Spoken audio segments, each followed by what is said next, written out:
নবী মুহাম্মদ সাল্লাল্লাহু আলাইহি সাল্লাম বলছেন, দুনিয়ার মধ্যে সবচাইতে বুদ্ধিমান, সবচাইতে আকলমান, সবচাইতে ইন্টেলিজেন্ট পারসন, সবচাইতে বুদ্ধিমান কে? যে ব্যক্তি মৃত্যুর আগে আগে কবরের সমান তৈরি করবে।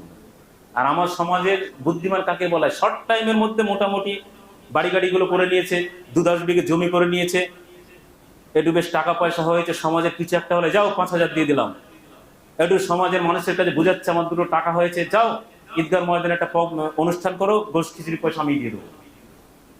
সব গ্রামে এরকম মানুষ আছে না নেই? এইটা কামিয়াবি নয়, এটা বুদ্ধিমান নয়, এটা আমরা বুদ্ধিমান তাকে বলতে পারি। কিন্তু নবীজি বলছেন না, বুদ্ধিমান ব্যক্তি কোন ব্যক্তি? যে মৃত্যুর আগে মৃত্যুর সামান তৈরি করলো, কবরে যাওয়ার আগে আগে সে চাষ করলো, চাকরি করলো, ব্যবসা করলো। সাহাবায়ে কেরামের মধ্যে বিবি বাচ্চারা লালন পালন করছে, চাষাবাদ করছে, ব্যবসা বাণিজ্য করছে, কিন্তু সবসময় যেন আখিরাত দেখতে পাচ্ছে। তারা আখিরাতটা তাদের চোখের সামনে এমন ছিল, মানে সে চাষের মধ্যে রয়েছে, চাকরির মধ্যে রয়েছে, সংসারের মধ্যে রয়েছে, কিন্তু এমন ভাবে তাদের দিলের মধ্যে আখিরাতের ফিকির ছিল যেন তারা জান্নাত জাহান্নাম দেখতে পাচ্ছে। এই জন্যই তো তাদের জন্য যখনই হুকুম এসছে সবকিছুর পিছনে লাথি মেরে তাদের মানুষ সহজ হয়ে গেছে। মদের আয়াত নাজিল হয়েছে তো কি হয়েছে? মদের যে সমস্ত ব্যবসায়ীরা ছিল তারা গেছে এক জায়গায়, সেখানে ব্যবসা করেছে, সেখানকার পুঁজি এবং লাভের টাকা টোটালটাই মদ কিনে মদিনায় আসছে। যেটা সে বাণিজ্য করতে গিয়েছিল সে তো বিক্রি করে দিয়েছে, পুঁজির টাকা লাভের টাকা সব আবার ইনভেস্ট করেছে, করে মদ কিনে নিয়ে আসছে, মদিনাতে এসে চড়া দামে বিক্রি করবে। প্রতিমধ্যে আয়াত নাজিল হয়ে গেছে, তখন তারা এমন ভাবে তারা আখিরাতে বিশ্বাস ছিল, এমন ভাবে রাসূলকে ইতাআত করেছে, ওই প্রতিমধ্যেই তারা মদের ফোয়ারা বইয়ে দিয়েছে, গঙ্গা বইয়ে দিয়েছে। শুনেছে সামিনা ওয়া আতানা, শুনেছে আর মেনেছে। আমরা হলে যুক্তি দিতাম সবই তো ভালো, কিন্তু এখন যা দিনকাল, হবে ইনশাআল্লাহ আস্তে আস্তে হবে। আমরা হলে বলতাম না? বলতাম না? মানে আমরা মনে 99% মানুষ কি প্রায় 100% মানুষ এই কথা বলতাম যে আমি তাকে জানতাম না, আমরা কিনে ফেলেছি, এইবারটা বিক্রি করে নিই। এই জন্য বলা হয়েছে ইয়া আইয়ুহাল্লাযীনা আমানু আমিনু কামা আমানান নাস। হে ঈমানওয়ালা, ঈমান নিয়ে আসো কাদের মতো?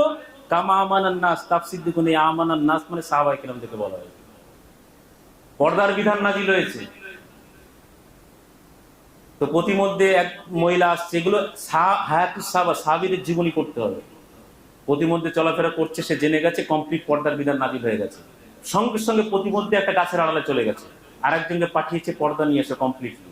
যদিও সে চাইতো, পারতো যে আমার কাছে পর্দা নেই, আমি বাড়িতে যাই, আয়াত নাজিল হয়েছে তো কি হয়েছে, পরবর্তী থেকে মানবো। ওই মুহূর্ত থেকে মানা শুরু করে দিয়েছে। আর আমাদের পর্দার ওয়াজ করতে করতে, খুতবা দিতে দিতে, শুনতে শুনতে শুনতে শুনতে এই ধরে এই ছেলে হঠাৎ দেখা যাচ্ছে বিশাল বোরকা বোরকা নেকাব পরে, আবার হট করে দেখা যাচ্ছে আর কিছু খুঁজে পাওয়া যাচ্ছে না। কি হলো?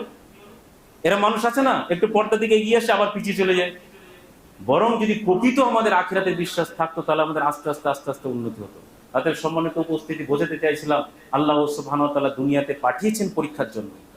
এই পরীক্ষাতে আমাদের পাস করতে গেলে আল্লাহর দাসত্ব, গোলামি করতে হবে, তাওহীদ এবং সুন্নতের অনুসারী হতে হবে, এবং দুনিয়ার সবকিছু আমরা করতে পারবো সীমারেখার মধ্য থেকে সীমারেখা লঙ্ঘন করে নেব। তার কেন? এই জন্যই যে এখনই যদি মৃত্যু এসে যায়, এখনই যদি মালাকুল মউত চলে আসে, দুনিয়ার ব্যাংক ব্যালেন্স, বাড়ি গাড়ি, বিবি বাচ্চা, পলিসি প্রোগ্রাম, নানান রকম এত কিছু ভাবছি, বিল্ডিং এর ব্যাপারে, এত ব্যবসার ব্যাপারে, চাষের ব্যাপারে, আপনার সাজানো মাঠ, ফসল একেবারে পাকবো পাকবো, কাটবো কাটবো ভাব, হঠাৎ করে স্ট্রোক ব্যাসে